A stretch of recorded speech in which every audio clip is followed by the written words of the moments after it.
யாருக்காக இதுல எல்லாம் கலந்துக்கணும்? நிர்மல், நான் உங்களுக்கு மனைவியா வர இருந்த அந்த சந்தர்ப்பத்திலையும் சரி, அந்த பாக்கியத்தை இழந்து நிக்கிற இந்த நிலைமையிலையும் சரி, நான் உங்க ரசிகையாத்தான் இருக்கேன்.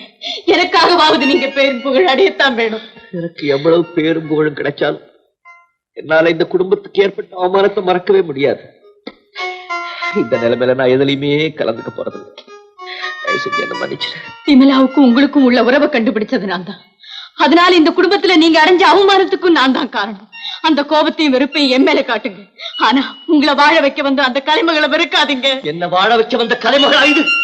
என் வாழ்வை அழிக்க வந்த யமன். இந்த பாழாப்பான வாத்தியங்களை எல்லாம் நான் கத்துக்கிறேன்னா எனக்கு இந்த நிலைமை ஏற்பட்டிருக்காது இல்ல.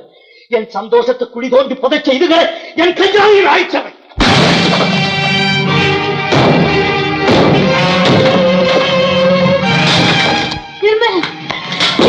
உங்களுக்கு என்ன பைத்தியம் பிடிச்சிருக்கா? பைத்தியம் பிடிக்க இது மேல பிடிச்ச பைத்தியம்